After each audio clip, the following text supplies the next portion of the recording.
164 cyclists, 199 kilometers, 2 days, 1 winner. Rick Verbrugge rode to a win in last year's Criterium International. He's back to defend his title, but the competition will be tough. France's hopes lie on the wheels of Didier Rousse, while the American 3-time Tour de France winner Lance Armstrong battles an old-time nemesis, the Il Pirata, Marco Pantani. The 71st Criterium International gets underway from France, next on OLN.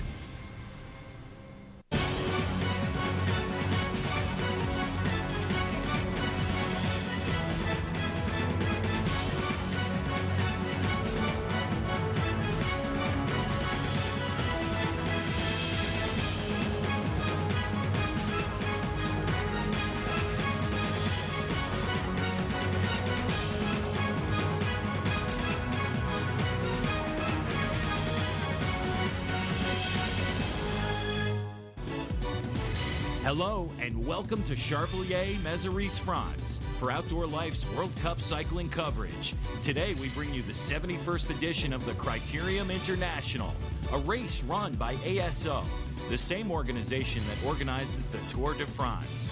Of the 22 spots available, only 16 have been filled. Therefore, today's race provides a window of opportunity for some teams to land a wildcard spot in the Tour de France. Evidence of this can be found in last year's selection of Team Lotto into the Tour after Rick Verbrugge's win. Some teams vying for a spot racing today include Marco Pantani's Team Mercatoni Uno, Team Coast, Francais de Joux, Credit Agricole, AG2R, and Bonjour. The other big story is the mere presence of America's cycling hero, Lance Armstrong, who has brought with him a strong U.S. postal team in hopes of tuning up for the Tour. This year's Crit has 3 stages, with day 1 being 192K. Day 2 has a 98 5K race in the mountains, followed by an 8.5K time trial. The riders are on course. Here's David Duffield with the call. In Revel, the main pack, leader's gone through. And right now I think that his days are going to be very much over and done with, particularly since we've got 2 little climbs ahead of us today. And if we just go through what has happened throughout the race, or what we're going over, we've had 3 sprints. The third one's just gone by now at Rethel, and so each of those has gone to Berger, who's right down there, so he's going to do well in the points competition, because there are 3, 2 and 1, I think it is. Just check the actual numbers for you. 3, 2 and 1 points for the rider that goes across the line in first spot. Just checking for you. 3, 2 and 1 for the first 3 riders, so he's got himself so far 9 points in the sprint competition. When we get to the end, though, of course, he could lose out on that one if he doesn't manage to get the top 3 places, because there's 10 points for the winner of the stage. So he looked like it might finish in second spot at the way things are going, because 10 points up for grabs, unless he stays out there. Somehow I don't think so. So it could be then the sprint could end up by all going the 10 points to the winner of the stage, with only 9 going to the man out there in front. So starting to warm. In fact, the sprint is interesting in the rest of the field, because they've been going in for the second and third sprints on the way through for the points competition. Let's see what happens here at the moment. They're dying 1,000 deaths trying up here, but it looks... Oh, is he going to get it? Bit of a drag here. So,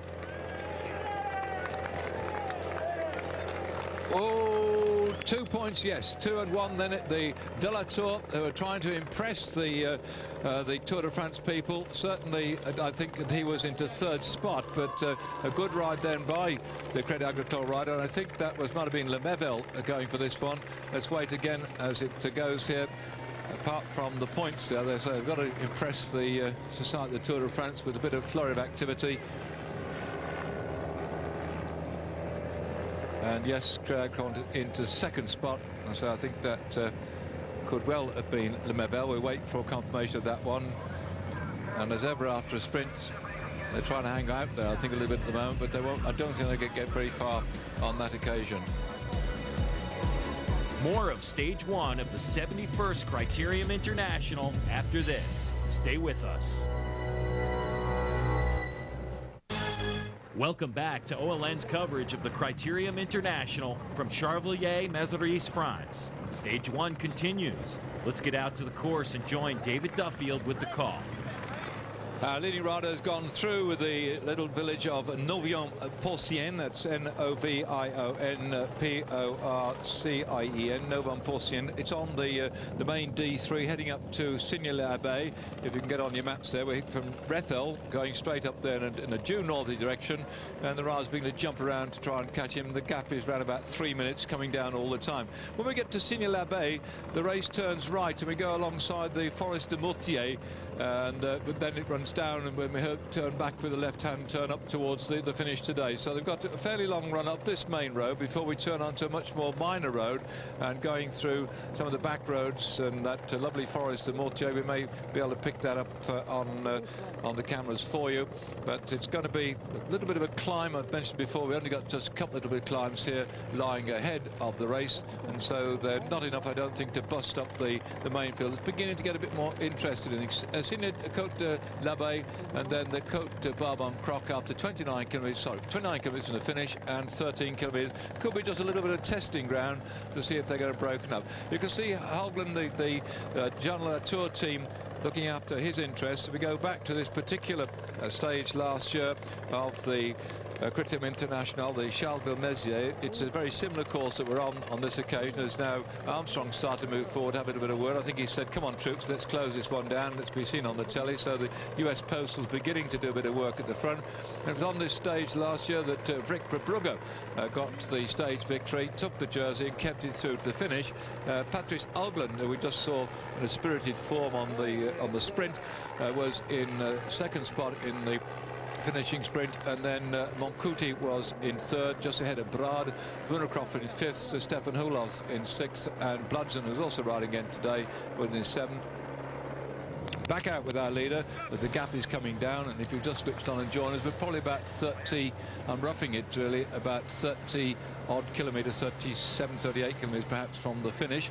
Seiko team in the red have come here with the ex-champion of Italy, Salvatore Commissari, and Biagio Conte also making the cut to be here today. Jörg Ludwig, a very hard-working rider indeed, is riding with Wegman, Spezzolazzi, Astorada and Celestino, so that's a useful rider they've got. Celestino, very good back end of the year, what, a couple of years ago it was, in his classic victories. CSC Tiscali without Laurent Jalabert have come with the team of 3-4 Danish riders, as Berger here getting the encouragement from his team to still keep going. If you missed the early part of our programme, this is a typical tactics of Berger. When he was riding for the Big Mat Ober team in the Tour Down Under, he got himself a stage victory there into McLaren Vale, and he was away all day and still survived. In fact, if I remember correctly, he came across the line just as the main field swept up in the final few hundred metres, and he just survived that one.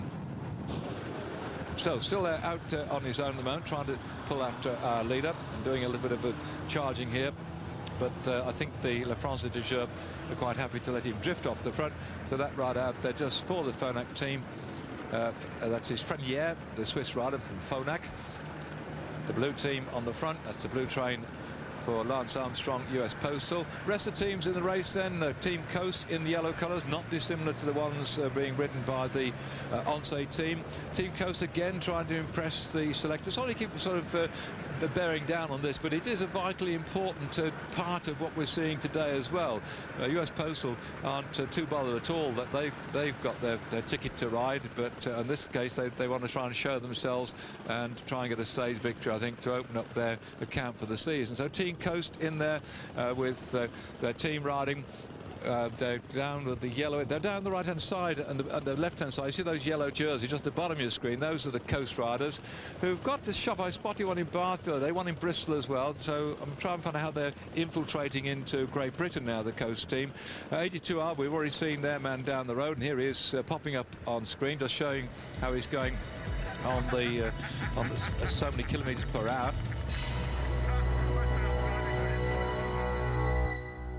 Watch as US Postal's George Hincapie looks to become the first American to win. That's Sunday, April 14th at 8:30 a.m. Don't miss it. We're in Charleville-Mézières for OLN's coverage of the Criterium International. Stage 1 continues. Let's get back out to the action. Well, it looks like the moment's over now as far as our lone breakaway rider is concerned. He's gone over 3 of the climbs so far. They're not mountainous, they're just little coats, little climbs, so it looks like it's going to be the end then as far as he's concerned, as the field now will begin to pull him in. You can see the work being done on the left-hand side of the gutter by the US Postal team, and the rest all wedged behind, just taking the slipstream. So as he gets caught now, that's after... Let's look, 163 kilometres of racing. He went after 10 kilometres of racing, and so he will have been out there now for something like 150 odd kilometres, and he's got something to show for his troubles there. He'll take the King of the Mountains jersey for tomorrow, but I don't think he'll get the points one, because although he's got 9 points in the points competition, there is 10 points for the man first across the line at the end of all this lot.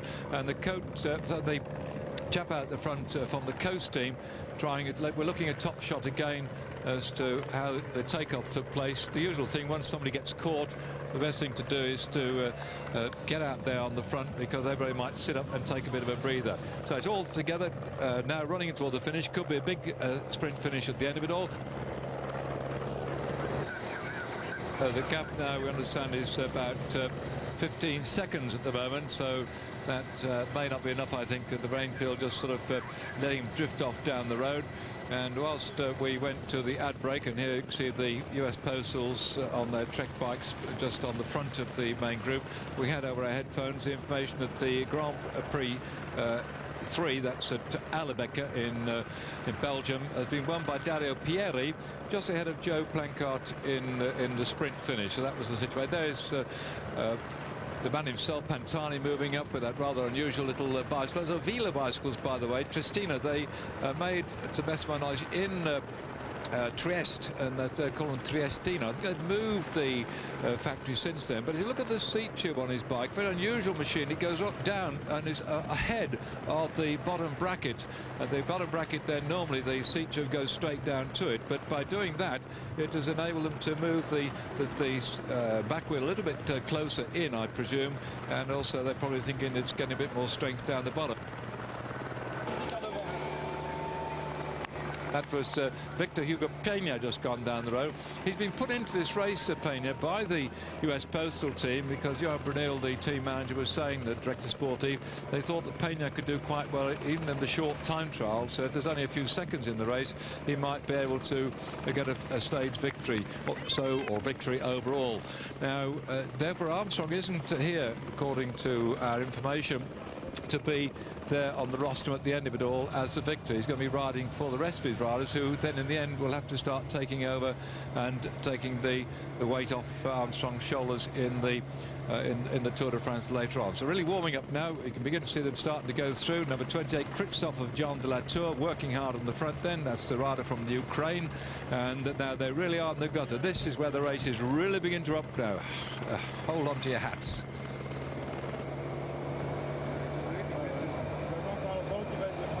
So Krivtsov now marking out Peña going through. They've caught our little lone breakaway rider, who seemed to think that he got it all to himself. Lafara from the Team Coast. At least he's appeared on the box then. Done his sponsor some good out there, showing his name. But I don't think he's going to be in there to finish this one the way it's going. Well, that's your rundown on them.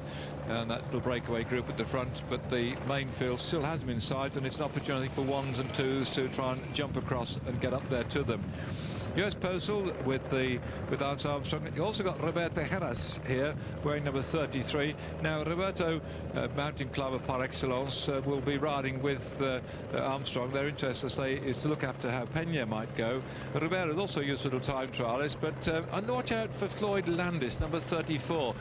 Surprised a few people. He's an ex-mountain bike rider who rode with the Mercury team, and he's with the US Postal squad. Mercury last year had a few problems with their co-sponsor and faded from the scene, and I think again that he's a very I won't use the word abrasive, but he's prepared to have a go, is Landis, and I'm not quite sure whether they've got him in the frame for maybe getting a victory today.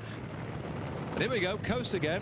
What I say, there you go. And the thing is to go past a man who's beginning slow-mo, because Questa there for the Cofidis team was easing back and going in, and so he came on the inside, very close to the grass, just to make sure that Questa looked the other way. He came through again. Typical coast tactics at the moment.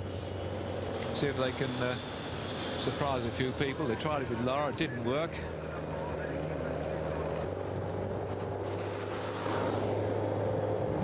Now then, this could be dangerous. Not because of the way he's riding there, by the way, because that is dangerous anyway.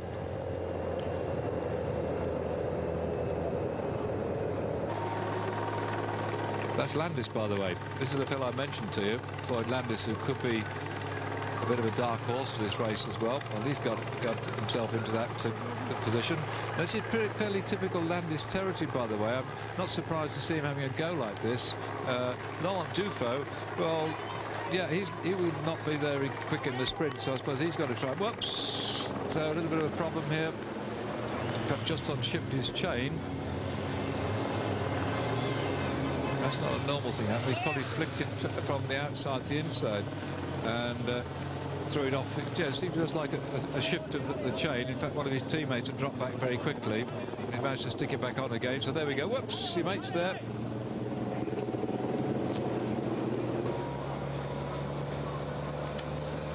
So Duffield decided that he will throw down the gauntlet. He was supposed to retire at the back end of last year, so this is not exactly the sort of thing that I would call retirement. He's not going out there mowing the lawn or going down the local pub and playing drafts or darts or what have you. He's stuck here on his bike, so he's obviously decided that he'll stay with the sport. Well, the speed is still up, but they certainly can't patch Duffield up in front. He's still hanging on out there for grim death and gone through Warrencourt, and that's with 8 kilometres to go.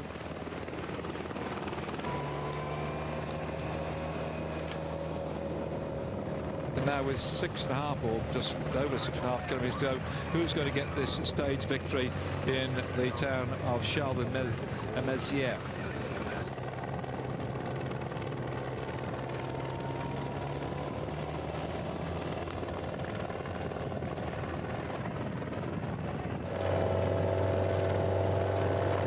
Some pretty good hitters here. If you like, Sheffer can turn a nifty pedal from way out, but I wouldn't. Ferrigato, by the way. Now watch it. 103 Ferrigato, a useful sprinter too as well. So that's the, I think, Alessio's tactic is to keep Ferrigato in with contention. Where's 103 on his back? Also see that the lightish coloured jerseys for the La Française des Jeux, they really have got their tails up at the moment. As Sunrise on the far side, they're going on the pavement past the bus stop on the wrong side anyway. Now also they're just 1, 2, 3 back to the front. Psycho beginning to move through. If Mr. Comesso has got any ambitions and has done some training at the early part of this season, he's another one to watch out for.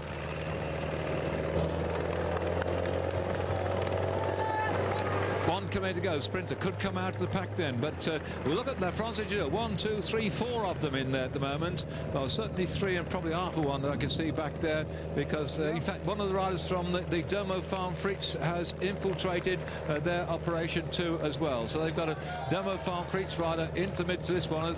Still again Alessio doing the work on the front. La Française des Jeux, all the work. They've been infiltrated though by one of the riders from the Ibernesto team. So Ibernesto getting into this little one too as well.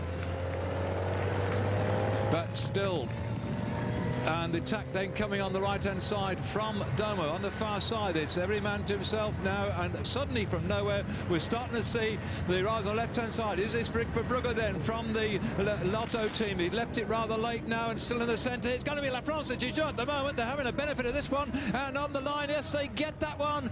It is another victory for La Française des Jeux. You have to look closely to see if Baden Cook got that one. I don't think probably it was, but we'll have to wait and get confirmation of that one as to whether it was him or Brad McGee that came across the line. Not sure if it's Sandy Cazar, their best young rider in the Paris-Nice, finished second. Look at the wodge of yellow jerseys coming in here, by the way. Much of the riders from the coast team and also from Mercatone keeping out of trouble on the whoops, a bit of pushing and shoving. I wonder if there's going to be a complaint about this one as they're drifting back off the pace at the moment.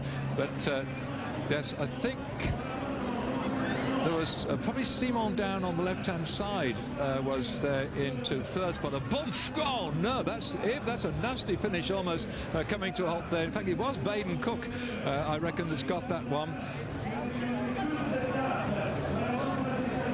Or was it Sedab? Well, no, there's Baden Cook back there, just coming over the line now at the moment. My mistakes on that one. So, final results after stage one. 25-year-old Jean-Patrick Nazon takes the win. He's followed by Angelo Furlan in second and Francois Simon in third. Further down is U.S. Postal team member Victor Hugo Pena and Lance Armstrong.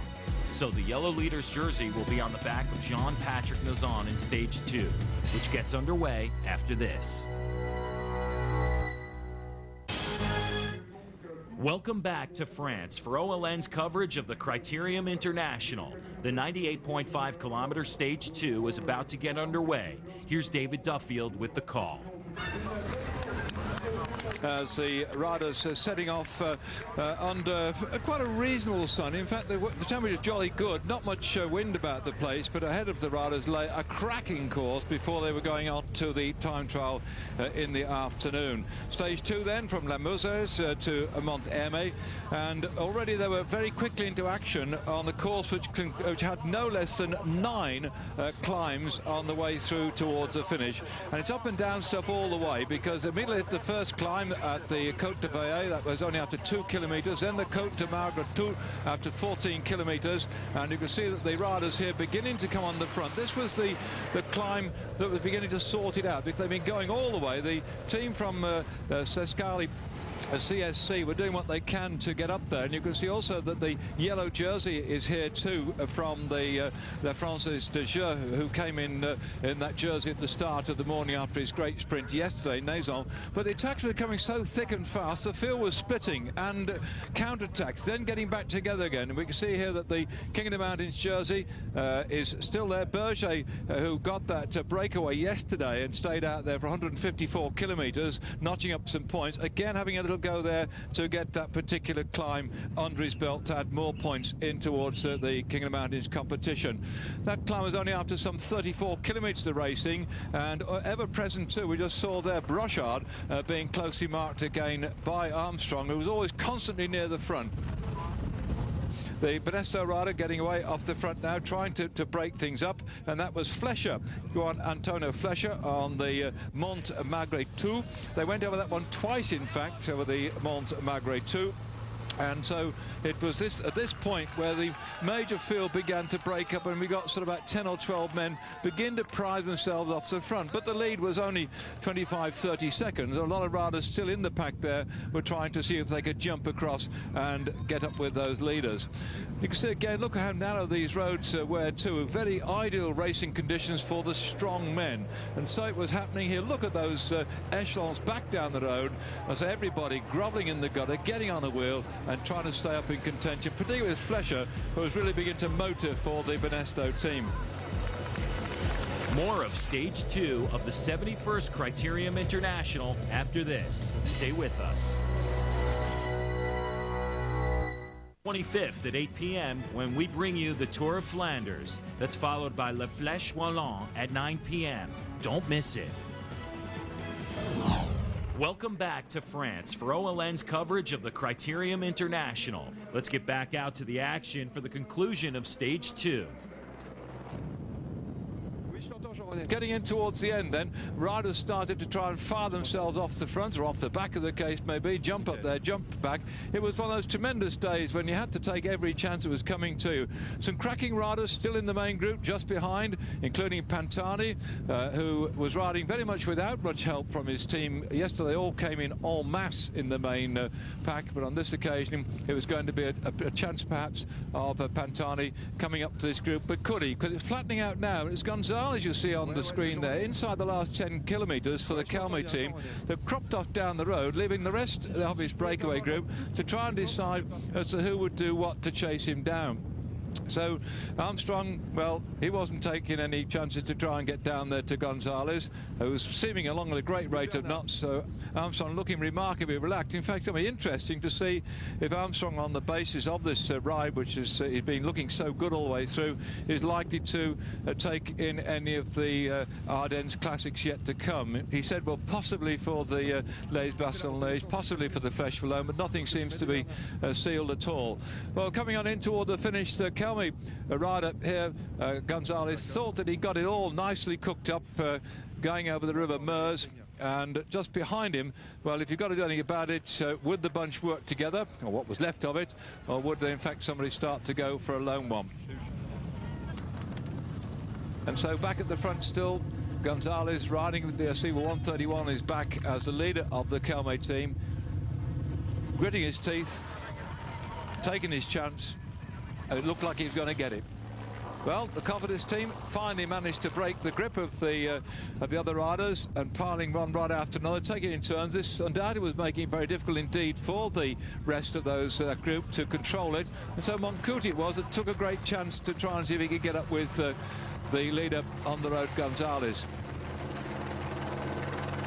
Well, were they thinking behind of the time trial yet to come in the afternoon, or were they going to try and get away and break the thing up? Certainly none of the Cofidis riders would help with the chase. So coming in towards the back end of the race, Moncuti had a lot of work to do, all on his own, and the man up in front, Gonzalez, also knowing by now from the shouts and information he was coming that he was being chased down. But he was beginning to struggle just a bit on this final drag of the day. Very interesting course that today, consider spectators out there, been zigzagging backwards and forwards in gorgeous Easter weather, and they're about to see quite an interesting finish, because Moncuti got a new lease of life, came thundering up here, and suddenly swept past Gonzalez, who didn't really know what was happening. And so with Gonzalez now a bit saying, what the heck's happened here, where did he come from? Off he goes then, and just on the final line it goes to Moncuti, with Gonzalez still wondering what on earth happened then. Well, further back then, coming up towards the line, the Cofidis team decided to make it a nice little sandwich, with Ingo Cuesta coming through in to take a third spot. So as you just saw, David Moncuti grabs the win, 2 seconds ahead of Eider Gonzalez. Third place goes to Inigo Cuesta, 9 seconds back. Further down is Lance Armstrong in 7th, Alberto Martinez 9th, and Laurent Brouchard 10th. So after stage 2, David Moncuti has the yellow jersey. Eider Gonzalez is 2nd in the GC, 2 seconds back. Frenchman Laurent Brouchard is 3rd. Alberto Martinez sits 4th. Mario Ertz is 8th. And Lance Armstrong lies 9th overall. The time trial is next. Stay with us.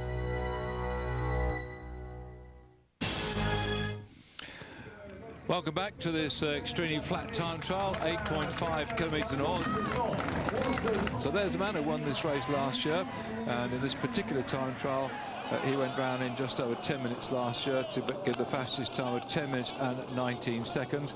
Jens Voigt was 2nd. Oh, Floyd Landers was 3rd last year. He's lying 4th at the moment, with 1 or 2 big hitters yet to come. Alberto Martinez, who's up there in 4th spot last year in the time trial, finished in 4th spot, just ahead of Jan Frosko. So that's a general feeling about what's going on. So it's been very close indeed, with so many of them packed together within 9 seconds. Brad McGee is now going to, I think, take over the lead, because 10:38 he's going to go right in the lead. This is what they expected from La France de Jure. Got 10:35.38. Brad McGee is in the lead.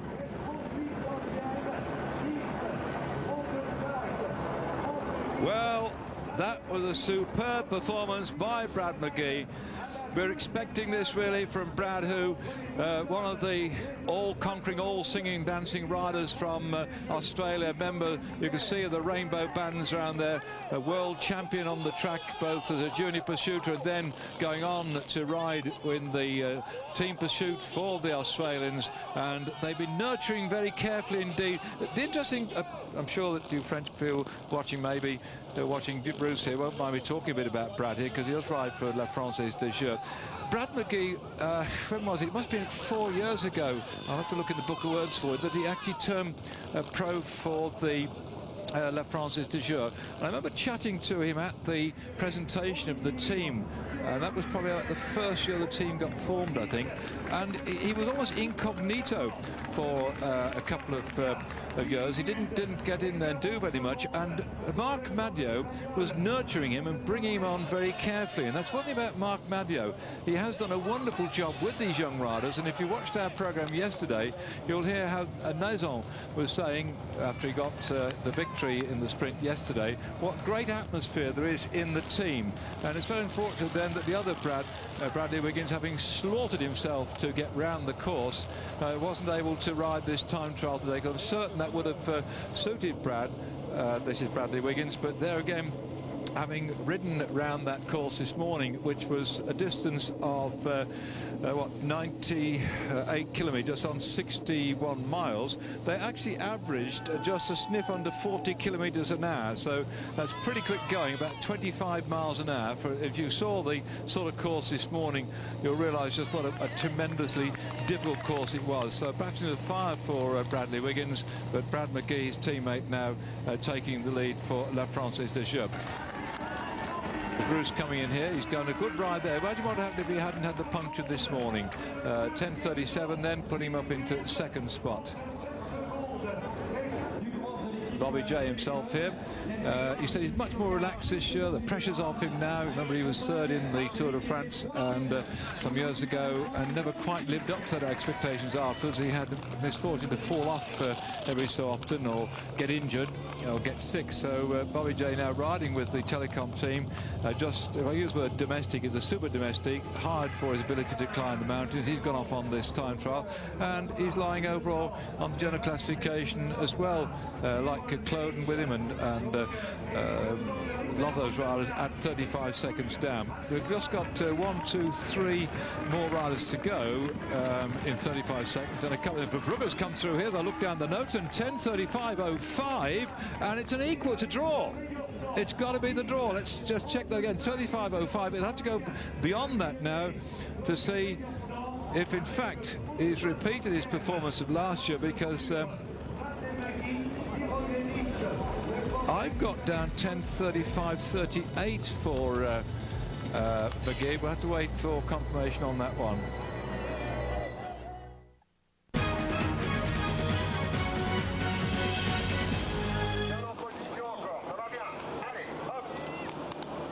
Back out on the course here, and looking at Jens Voigt then, he's 33 seconds down on general classification on Moncuti.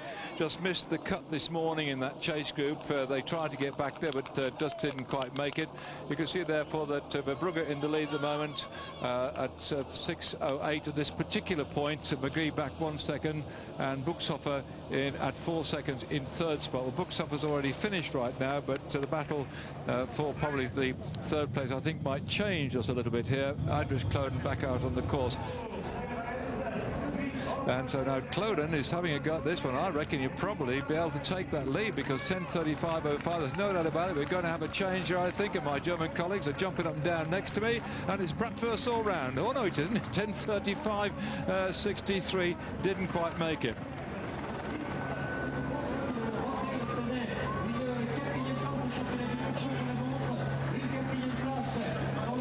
Now then, this is the man who's come here not for the benefit of his health. He said when he came to the race he hadn't got any major aims and aspirations, but you'd never know with Lance Armstrong. Underway here now.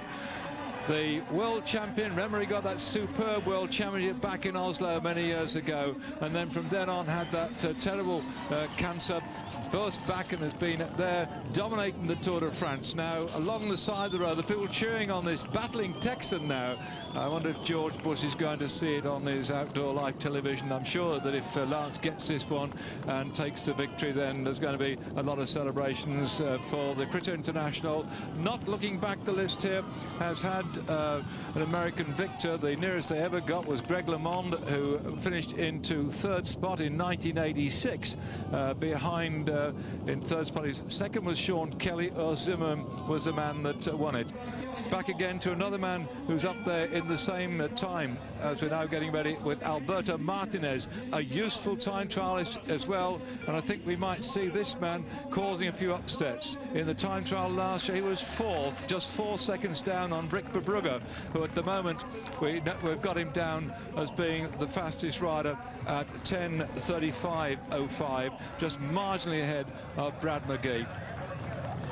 So we're getting towards the end of this race, which undoubtedly this morning had so many disappointed riders. Voigt comes in here at 10.23, and what an amazing performance that is then for Voigt. 10.23.27 is now in the lead, and he's just slaughtered the time so far. But again, a disappointment for Voigt because he was 33 seconds down on Moncuti this morning.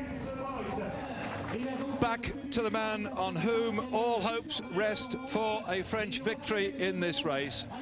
David Moncuti from Cofidis, a team member of that squad that also has Dave Miller in their midst. France have not won this Criterium International since Christophe Moreau in 1998, and then you've got to go back to Laurent Jalabert in 1995 for the French victory before that, and even before that to 1992 to Jean-François Bernard. You can see that Armstrong is fourth at the moment, so it looks like he's out, and he's still pedaling that extremely low gear with 1 kilometre to go. So only 54 riders this morning finished with 35 seconds deficit on the top riders you're now seeing on your screen, and amongst those was Pantani. We haven't seen him on our screens here on the time trial. Not exactly his cup of tea or a glass of vino, but certainly Pantani's been looking very good. When we've seen him in action, he's been looking good during this race, and I think we haven't seen the last of him in these spring events, and so we might well see him if he can get into the Tour de France against this man here, Lance Armstrong, still pedaling an extremely low gear. Be interested to hear just from some of the experts in time trialing as to why they were thinking to pedal this gear. Perhaps he's not out there to bust a gut, perhaps he's still using this. In fact, knowing the way Armstrong rides, he isn't quite on the limit on the bends either. So although he's certainly giving it what he's got, he's stuck at that very low gear here, and that I think bodes, I won't say the fact he's still in training, because he would love to win this one anyway, but what can he do now despite that low twiddlebomb gear he's going around here? I don't think I've seen anybody whizzing like this, but he might in fact go up there and get into the top three at 10.23, 10.25. He's certainly second at the moment. Can he move up and stay there, or is he going to drop to third? No, he's done it on that low gear. 10.31.33 for Armstrong.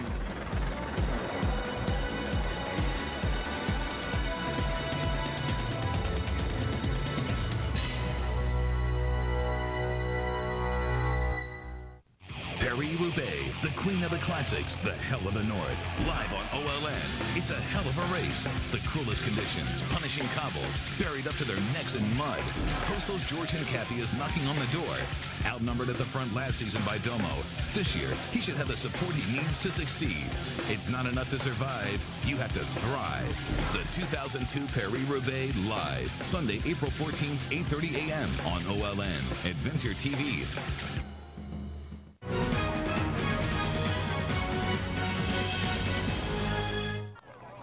Welcome back to OLN's coverage of the Criterium International. Let's get back out to the action for the conclusion of the time trial.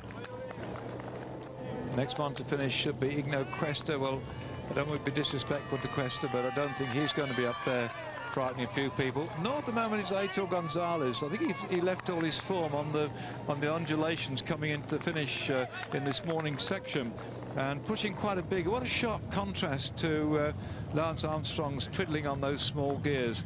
And I should think, I'm rather happy that Lance is using these lower gears. For far too long we've seen time trialers pushing enormous gears in English money, like 110, 115 inch gears, and they push this enormous, and they roll them around, they sit right on the front.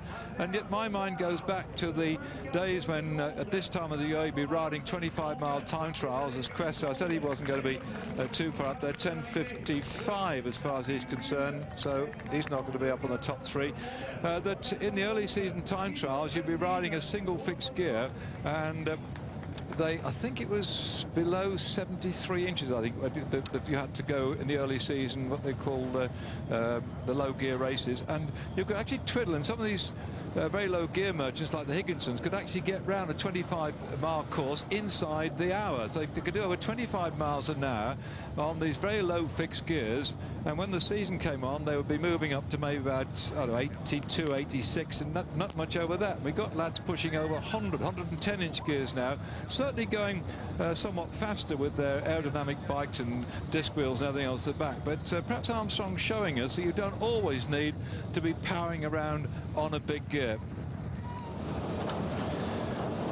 Well, back out with Moncuti in the yellow jersey. Familiar colours we're seeing here, that this race is organised by the Society of the Tour de France, and many of the events coming up on this coming weekend too, things like Liège, Bastogne-Liège, the Flèche Wallonne, and also the Paris-Roubaix. All of them are in the orbit of the Society of the Tour de France. 11.05 outside 11 is Scheffler, again a man who had a go this morning, and so that's taken the stuffing out of his legs. So the question now being asked of everybody, with Armstrong's time there, 10:31, lying second on the classification, what will be the deficit here? Because Moncuti just 9 seconds difference from oh, that's a useful one, 10:30. I said this lad would probably surprise a few people. Dropped now into second spot overall, but he's now nudged Armstrong down, and in fact they both started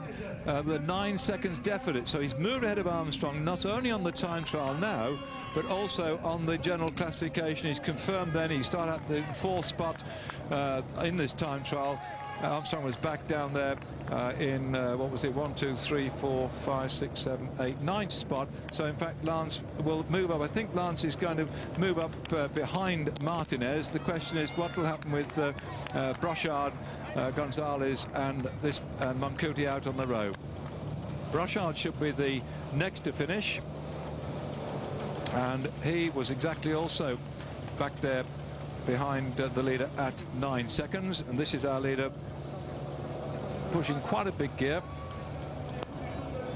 and here comes Brochard bouncing all over the place, and well, he's, you see, not the world's greatest time trialist, so that's certainly one more that Armstrong's leapt over the top, because he's going to be around about what, 10:50, 10:48, 10:49, yes, 10:49 then for Brochard. That's 19 seconds deficit, so Armstrong and Martinez have now moved over Brochard. He's dropped off the 3rd spot. What's going to happen then to Artur Gonzalez? Because are we looking at maybe Moncuti winning this time trial? Maybe in 2nd spot Martinez, maybe in 3rd spot Armstrong, or will Gonzalez surprise them all? Powerful rider here, thundering along out of the saddle. You can hear the roar. Listen to the roar of that back wheel. Right out on the smallest sprocket, right out on the biggest sprocket in front on his highly decorative MBK bike, as ridden by David Miller. But David has the Union Jack on his top tube and down tube.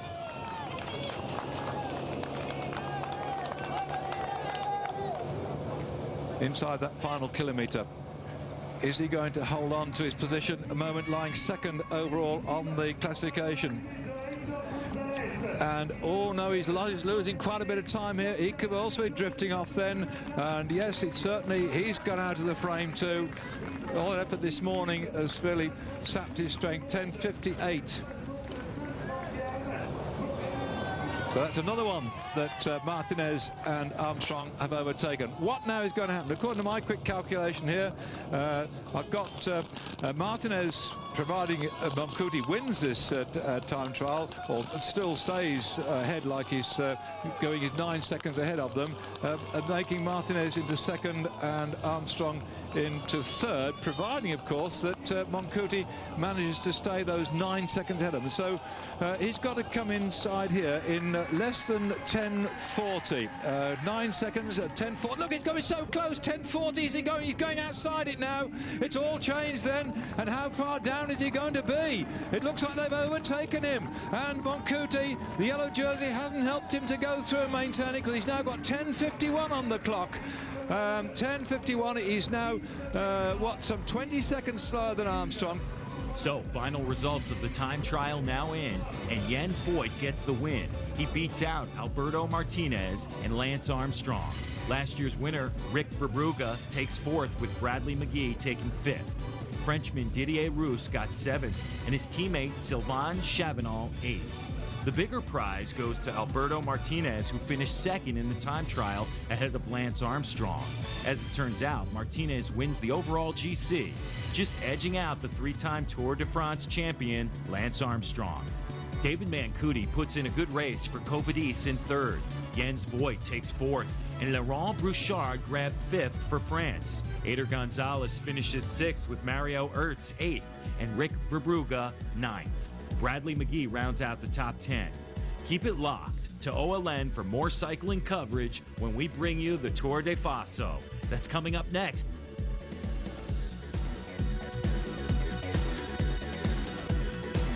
For more info on OLN cycling coverage, log on to olntv.com. This has been an exclusive presentation of OLN Adventure TV.